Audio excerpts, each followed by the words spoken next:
Si Kinarto, yang saya hormati Bapak Dr. Eka Wahyu Kasih, Bapak Dr. Joko Indra Julius, juga Dr. ABJ. Jadi saya sangat berterima kasih kepada Dr. Eka dan Dr. Joko yang sudah menceritakan seperti apa itu background hipnoterapi dan hipnosis dan regression, yang merupakan memang regression ini adalah spesialis saya. Tadi sudah dijelaskan penjelasannya, dan sekarang saya akan buka apa itu yang dimaksud dengan regresi hipnoterapi. Untuk yang mau melihat lebih lanjut bisa dilihat di www.hypnosisforhealing.com. Di situ saya menjelaskan apa saja yang bisa saya lakukan. Kemudian ini adalah sebagian dari apa yang akan saya jelaskan hari ini. Sebentar saya. Oke. Jadi regresi hipnoterapi ini seperti yang sudah dijelaskan oleh Dr. Eka, Dr. Joko, ini akan kita membawa ke masa lalu. Jadi credential saya adalah Regression Certified Clinical Hypnotherapist di level 6 terakhir, yaitu CCHT, dan Regression Specialist dari Hypnotherapy Training Institute. Di background saya ini ada beberapa sertifikat yang pernah saya dapatkan. Juga saya merupakan mengambil sekolah di International Association Research and Regression Therapist yang disebut sebagai Past Life Regression Therapist. Sayangnya IARRT sudah tutup karena tidak terlalu banyak lagi hipnoterapis di Amerika yang mau membawa kliennya ke past life, padahal kira-kira 60% atau 50% dari klien saya itu masuk ke past life. Jadi padahal di situ seringkali merupakan sumber. Tapi ya sekarang saya akan bergabung di Earth yang tadi Dr. Eka katakan. Saya sudah mengikuti WCRT World Regression Congress di Turki tahun 2011. Rencananya tahun ini mau pergi ke Belanda bulan Agustus, tapi karena COVID dipending sampai tahun depan, dan itu saya akan ke sana. Kemudian saya lulusan dari Newton Institute mengenai Life Between Lives Therapist. Jadi di title saya itu ada LBLT. Ini menjelaskan tentang bagaimana kita membawa klien itu mengerti apa arti kehidupannya, karena itu banyak orang, terutama old soul, kalau yang sudah pernah membaca buku Michael Newton, guru saya almarhum itu, Journey of Soul dan Destiny of Soul, itu sangat menarik karena mengerti bahwa oh saya ini ternyata old soul karena saya mempunyai tipe-tipe seperti ini, dan mengerti apa sih tujuan kehidupan kita sekarang. Lalu saya belajar energy integration dengan Marian Wood sewaktu sedang mengikuti Regression Congress di Connecticut tahun 2007. Dan saya member di American Council of Hypnotist Examiners yang ada di California. Jadi ini adalah semua credential saya, dan ini adalah sebagian dari sertifikat. Ini yang ada di dalam ruangan praktek saya, dan ini adalah yang ada di yang ada di ruang tamu, di mana saya mau menjelaskan sedikit bahwa seperti disebutkan tadi oleh Kinarto, bahwa saya mengadakan talk show regression hipnoterapis pertama di tahun 2004 di Taman Anggrek. Ini merupakan penjelasan reinkarnasi atau kelahiran kembali dapat dibuktikan. Karena ada trauma, karena ada fobia, karena ada perasaan tertentu. Jadi ini adalah undangan waktu itu yang diberikan oleh panitia kepada saya, satu memori seminar pertama waktu itu. Inilah yang dihadiri. Jadi kalau tadi disebutkan tentang regression, saya tidak lagi menggunakan pendulum seperti ini, karena pendulum seperti ini dilakukan oleh orang-orang zaman dulu seperti yang tadi Dr. Eka sudah sampaikan. Milton Erickson, dan lain sebagainya. Jadi regression ini adalah kita bisa membawa memori klien itu yang sudah berusia, bisa membawa ke masa dewasa. Yang menjadi sumber masalah dia mungkin bisa jadi dari masa dewasa, atau ke masa remaja, mengalami trauma, pelecehan, dan lain sebagainya. Atau ke masa kecil, ke masa anak-anak, bahkan ke dalam kandungan dan kehidupan lampau, yaitu dari past life. Dan LBL adalah ke alam di antara kehidupan, life between lives. Jadi ini adalah jenis-jenis hipnoterapi regresi yang saya lakukan, tetapi tidak saya tujukan kemana. Subconscious seseorang itu akan seperti Google, dimasukkan kata kunci, apa yang menjadi penyebab emosi tak terkendali. Jadi setelah mengerti, oh ternyata lagi waktu dalam kehamilan mamanya itu pengen buang, pengen menggugurkan, atau papanya pengen buang atau menggugurkan. Itu bisa menjadi emosi di dalam diri si anak nanti setelah remaja atau bahkan setelah besar. Kalau menurut orang Chinese yang dibilang ciong sama orang tua, sebetulnya bukan ciong, tetapi karena ada hal-hal di masa lalu yang berhubungan dengan apa yang terjadi. Jadi janin ini tahu, janin ini punya perasaan, dan janin ini menyimpan memori itu, sehingga itu timbul di dalam perasaan emosinya. Ya, jadi ini adalah jenis-jenisnya. Karena waktunya singkat, saya harus agak mempercepat. Nah, ini adalah manfaat dari regresi hipnoterapi, yaitu mengerti akar perasaan permasalahan seseorang. Kenapa orang bisa punya dendam, kebencian, punya kemarahan tak terkendali, fobia, takut bulu, takut kebencian, takut banyak sekali ada takut boneka, ada takut, banyak sekali macam-macam fobia itu. Fobia ular adalah salah satunya. Lalu ada kecemasan atau anxiety. Lalu ada yang datang, Bu, saya pengen tahu kenapa saya punya rasa sayang yang tidak tepat. Saya sudah punya suami, ini seorang ibu, tapi saya punya rasa jatuh cinta kepada teman saya perempuan. Jadi tidak mengerti kenapa bisa jatuh cinta. Dan kalau digali, ternyata past life-nya itu di kehidupan lampau mereka bersama-sama menjadi suami istri. Sehingga bisa ada perasaan sayang, atau bahkan sudah menikah, tapi kok bisa punya perasaan sayang kepada orang lain? Ya karena pernah bersama-sama, bisa menjadi orang tua anak, bisa menjadi pasangan suami istri, bisa menjadi sahabat, bisa menjadi pacar yang tidak tersampaikan, unfinished business, kemudian juga bisa menjadi saudara atau sahabat ya. Jadi itu biasanya perasaan-perasaan sayang itu bisa muncul. Lalu bisa juga kita menggali apa penyebab lesbian, gay, bisexual, dan transgender. Ini semua ada penyebabnya, tidak ada yang kebetulan. Jadi kalau kita mengerti penyebabnya, maka sekarang yang saya berikan adalah pilihannya ada dalam kehidupan sekarang. Mau diteruskan kebiasaan buruk seperti lalu, jadi gay atau lesbian, atau berubah di kehidupan ini. Stop itu. Karena kita punya kontrol, bisa kontrol kalau sudah mengerti penyebabnya. Karena tadi yang Dr. Joko bilang, saya setuju, subconscious itu 95%, 5% itu adalah yang consciousnya. Jadi kalau dipikir secara logika, kenapa saya perempuan bisa suka sama perempuan, laki-laki bisa suka sama laki-laki? Ya karena itu ada cerita dari sebelumnya. Nah, kenapa orang bisa terlalu banyak makan di kehidupan ini sampai badannya itu besar sekali, nggak bisa kekontrol. Makan itu udah kenyang, binge eating terus, makan terus. Udah kenyang pun masih pengen makan. Lalu kenapa orang bisa terus-menerus mau minum alkohol, merokok, tidak percaya diri, insomnia, tidak bisa tidur. Supaya kalau sudah mengerti penyebabnya, maka bisa melepas. Kenapa?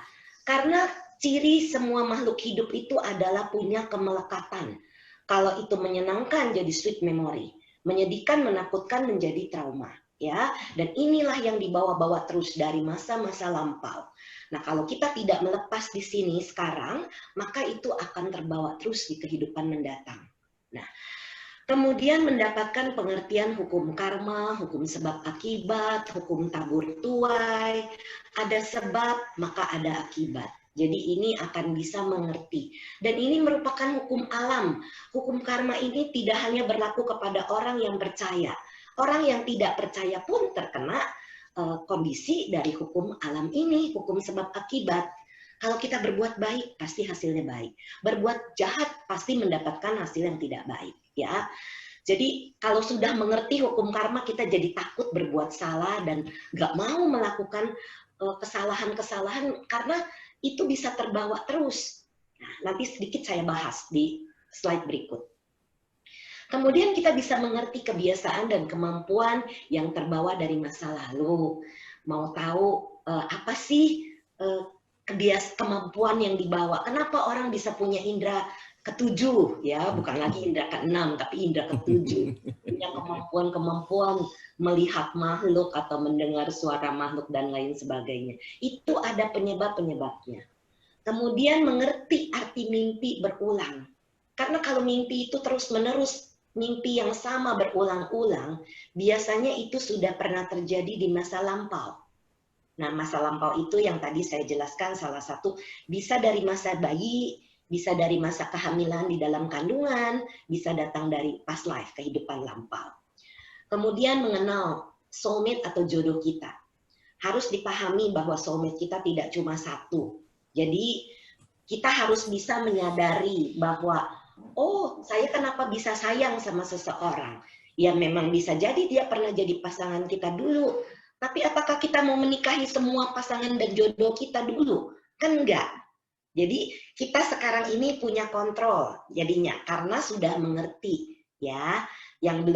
Yang sulit jodoh pun bisa dicari. Kenapa bisa sulit jodoh? Lalu seperti yang tadi Dr. Joko dan Dr. Eka katakan, mengerti penyebab psikosomatis, bukan penyakit fisik.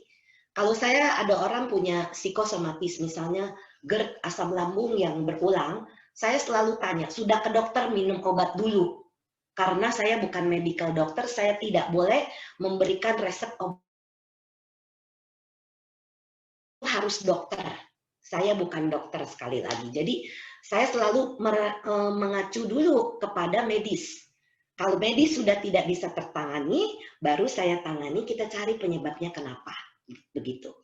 Kemudian mengerti tujuan hidup. Ini adalah sebagian dari mengerti manfaat regression therapy. Jadi kalau semuanya di sini sudah pernah mengalami yang namanya déjà vu. Déjà vu itu memori kita mengingat kembali suatu tempat. Tempat yang kita baru pertama kali pergi. Misalnya tadi Dr. Joko kasih gambar tembok Cina. Begitu sampai sana, nangis misalnya. Kenapa? Karena dia pernah membangun tembok Cina itu dan meninggal di sana. Nah, itu bisa menimbulkan emosi-emosi tertentu saat pergi ke satu tempat. Jadi, itu merupakan satu jenis déjà vu. Atau misalnya déjà vu orang. Déjà vu orang ini baru pertama kali ketemu sama seseorang. Orang ini belum salah sama kita. Bawaannya kesel aja sama orang itu. Nggak suka aja. Itu karena dia pernah menyakiti kita dulunya. Atau ketemu sama seseorang, kok kayak ketemu teman lama ya, kayaknya pernah ketemu nih dulunya. Nah memang pernah bersama-sama, itu déjà vu manusia orang. Atau déjà vu umur, tiba-tiba di umur tertentu mengalami masalah. Masalah itu bisa datang sakit seperti saya di usia 40 tahun. Waktu itu di Amerika masih di sana, kata dokter itu neuroma. Dokter Joko tahu ya, neuroma itu sakit syaraf, di mana jalan itu nggak kuat lama. Jadi saya pernah mengalami neuroma dan dokter kaki bilang harus disuntik dengan cortison injection. Saya suntik 2 kali tapi tidak sembuh. Waktu saya melakukan kelas regresi saya terakhir di 2008, saya minta guru saya, waktu itu kelasnya Marian Boone, saya mau cari tahu kenapa saya sakit ini. Dan ternyata dijepit waktu di umur 40 di masa kehidupan lampau, kaki saya dijepit, waktu itu saya laki-laki perang, dan meninggal dalam perasaan marah, benci. Dan itu terekam di dalam salah satu badan, yaitu untuk saya di kaki. Ada orang masalahnya itu sakit di badan, di pundak misalnya, karena pernah tertombak atau pernah apa. Itu bisa seperti itu. Jadi di umur tertentu, dulu-dulu nggak pernah kenapa-napa, kok bisa terjadi? Nah, itu saya akan menggali ke usia-usia tertentu. Lalu deja vu situasi. Di deja vu situasi ini, pertanyaan nanti akan dijawab, karena saya cuma punya waktu sedikit, jadi saya harus memberikan paparan dulu. Deja vu situasi ini ada klien saya, waktu saya jelaskan tentang proses, dia bilang, Bu, penjelasan ini sudah pernah Ibu jelaskan di mimpi saya. Jadi beliau ini punya diberikan gambaran oleh guardian angel-nya bahwa sesuatu akan terjadi. Jadi kalau seseorang yang sering mimpi menjadi kenyataan, itu biasanya punya kemampuan-kemampuan tertentu yang bisa mereview ke masa depan. Atau juga diberitahu oleh guardian angel-nya, itu akan terjadi, jadi kamu harus berhati-hati. Nah, itu kita harus waspada kalau sering diberikan mimpi yang sepertinya tidak masuk akal, tetapi kita harus mengerti dan berusaha untuk menghindar tempat-tempat. Ada satu klien saya mimpi ada pesawat jatuh, logonya merah. Saya bilang hindari pesawat logo merah. Dan tidak lama kemudian Lion Air jatuh. Dan dia sudah melihat itu, tapi dia tidak tahu pesawatnya apa. Jadi sudah keluar duluan di mimpi. Ya. Jadi ada seperti itu. Nah, kemudian yang berikutnya, apa sih yang dibawa dari perbuatan masa lampau? Karena kalau masuk ke past life regression, kita tentunya akan mengerti perbuatan atau karma, baik atau tidak baik. Jadi semua yang datang kepada saya sudah punya pikiran yang terbuka, kemungkinan itu masuk ke past life.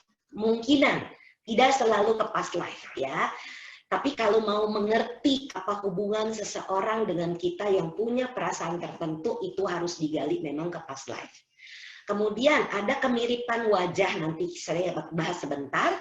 Ada kemiripan karakter, sifat dan kebiasaan yang bisa terbawa dari kehidupan lampau. Kemudian bakat atau talenta, kepandaian dan kemampuan. Misalnya Dokter Joko dari kecil sudah senang main dokter-dokteran, Dokter Eka juga begitu. Ya bisa jadi past life mereka ini adalah dokter di kehidupan lampau yang senang membantu orang.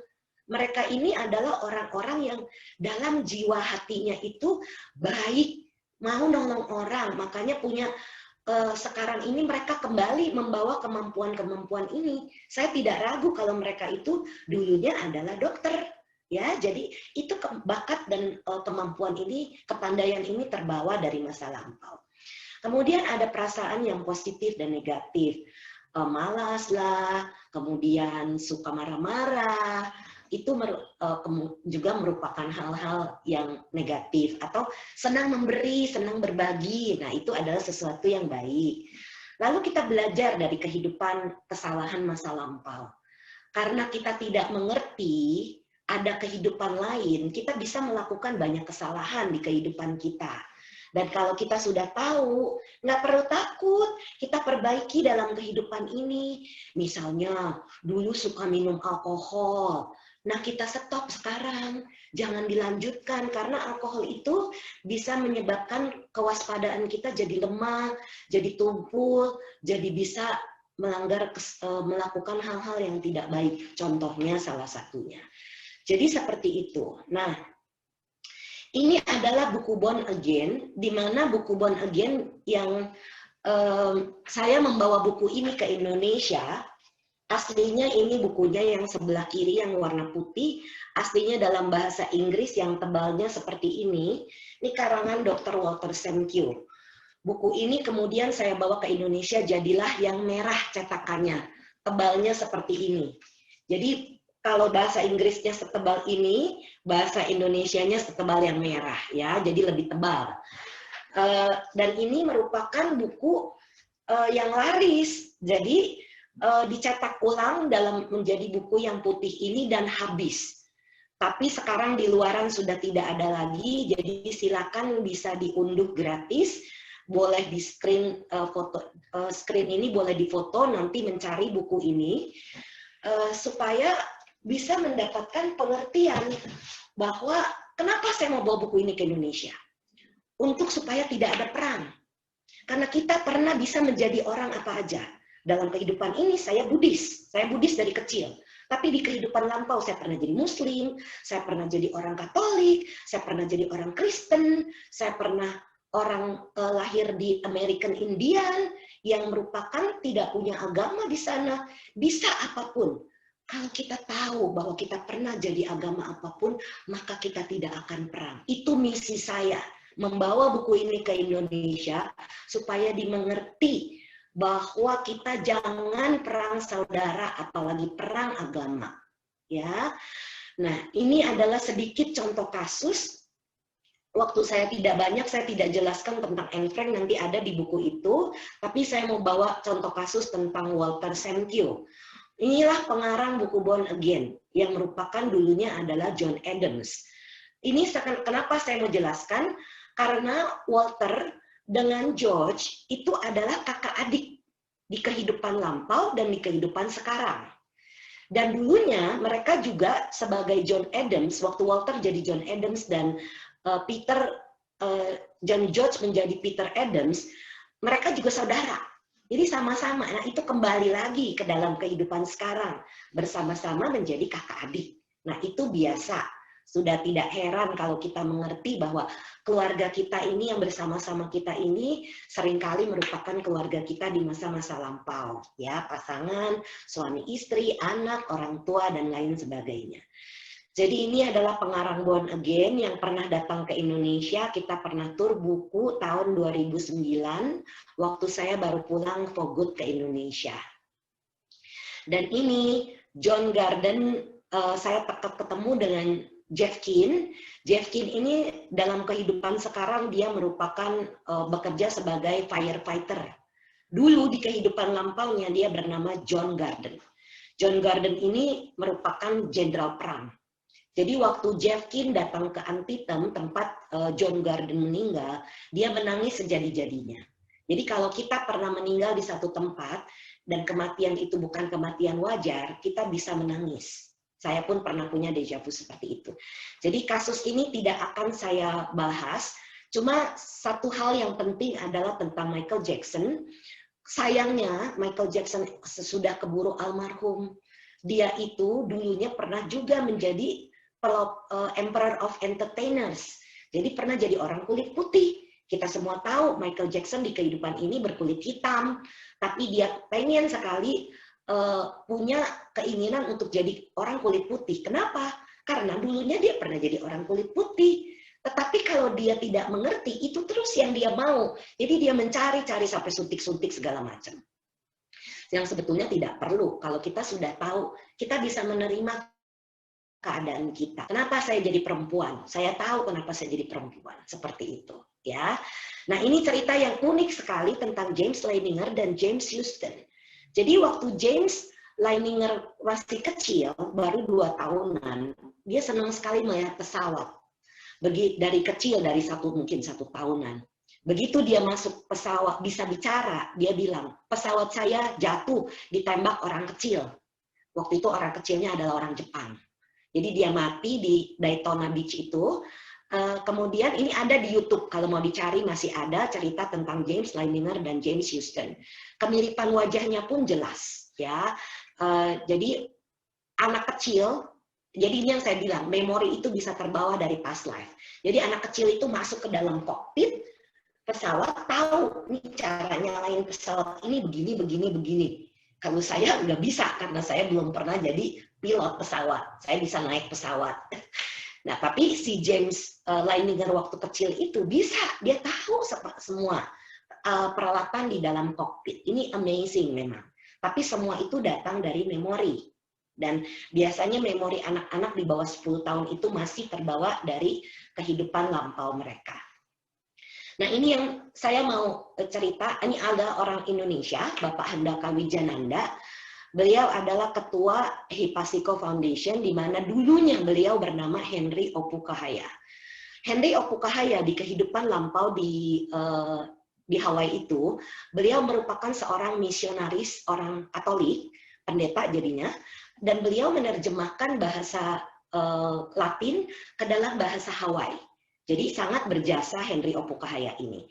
Lalu di kehidupan sekarang, Bapak Handaka Wijananda yang biasa kita akrab memanggil dengan sebutan Mamhan, itu meneruskan misinya menerjemahkan. Jadi kalau orang yang Buddhis itu tahu bahwa Mamhan ini menerjemahkan buku-buku dari bahasa Pali ke dalam bahasa Indonesia, dan beliau sangat punya passion tentang Borobudur. Saya tidak ragu kalau beliau merupakan salah satu yang membangun Borobudur di kehidupan lampau itu, ya. Dan yang menarik adalah tentang Mr. Obama yang merupakan dulunya bernama Lyman Trumbull. Oh, satu hal tentang Henry Opukahaya dan Mamhan. Henry Opukahaya mengatakan, "My love be with you." Itu kata-kata dia. Dan Mamhan di kehidupan ini slogannya adalah "Love you." Jadi mirip sekali, ya. Nah, Lyman Trumbull ini merupakan seseorang yang memperjuangkan hak asasi orang kulit hitam, menghapuskan perbudakan. Dan di dalam kehidupan ini, Mr. Obama meneruskan misi kehidupan lampau beliau, yaitu bisa menjadi Presiden Amerika kulit hitam yang pertama. Satu kesuksesan, ya, karena zaman dulu nggak pernah ada orang kulit hitam yang bisa jadi presiden. Nah, Mr. Obama ini membawa dari masa lampaunya ini ke masa sekarang. Nah, ini sedikit yang saya mau sharing, mudah-mudahan punya waktu. Moderator, saya punya waktu berapa lama? 6 menit lagi, Ibu. Oke, nanti dijawab. Oke, jadi saya cepat aja. Biasanya klien itu datang kepada saya karena punya akibat, penyakit atau cacat, atau kenapa seseorang bisa usia pendek, kenapa bisa sulit hamil, kenapa bisa anxiety, ketakutan, kecemasan. Itu karena dulunya di kehidupan lampau mereka itu pernah berperang, membunuh, menyakiti, melukai dengan sengaja. Jadi jenderal, raja, tentara yang perang. Atau jadi gladiator atau pegulat, petinju, pengadu binatang. Bisa menjadi nelayan atau pemburu, kemudian bisa menjadi pembunuh atau bunuh diri. Nah, seringkali klien yang datang kepada saya karena depresi itu karena pernah bunuh diri dulu di kehidupan lampau.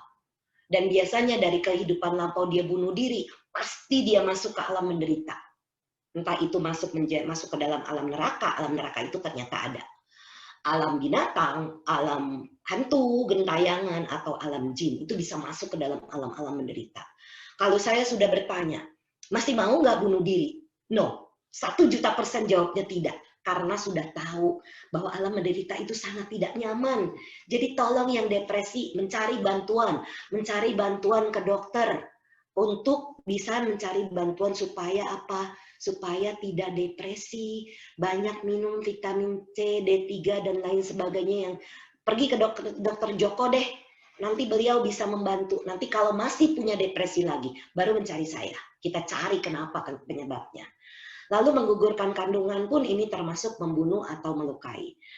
Di slide berikutnya, kalau seseorang, makanya kenapa kita harus menghindari mengambil barang yang tidak diberikan, yaitu misalnya kita suka kecopetan, kehilangan harta benda, kebakaran, miskin, hidup dalam kekurangan, dan bisa lahir ke alam rendah. Kalau raja, jenderal, tentara yang merampas di kehidupan lampau itu bisa melanggar yang pertama, membunuh dan juga merampas, maka bisa kesulitan.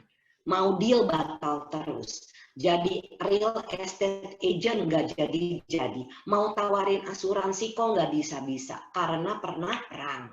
Biasanya begitu. Kemudian pernah menjadi mencuri, jadi copet atau memeras, menipu atau korupsi, menyelundup, membajak, memakai barang milik kantor, yayasan, rumah ibadah untuk kepentingan pribadi. Nah, ini nggak boleh sembarangan. Bahkan di rumah ibadah kita nggak boleh main colok listrik. itu harus bayar sumbangan kepada rumah ibadah, apapun rumah ibadahnya. Lalu kemudian menghindari perbuatan yang asusila, itu akibatnya kalau melakukan itu, maka bisa berkelamin ganda atau tidak sempurna. Salah satu penyebab LGBT adalah karena pernah melakukan perselingkuhan di kehidupan lampaunya. Salah satunya ya, tidak selalu. Kemudian bisa kesuka dengan sejenis, bisa diselingkuhi dalam kehidupannya, penyakit kotor, kemudian bisa sulit jodoh. Ini tapi tidak selalu sulit jodoh disebabkan karena melakukan pelanggaran asusila ini. Lalu PSK, itu di kehidupan mendatang bisa mengalami ini.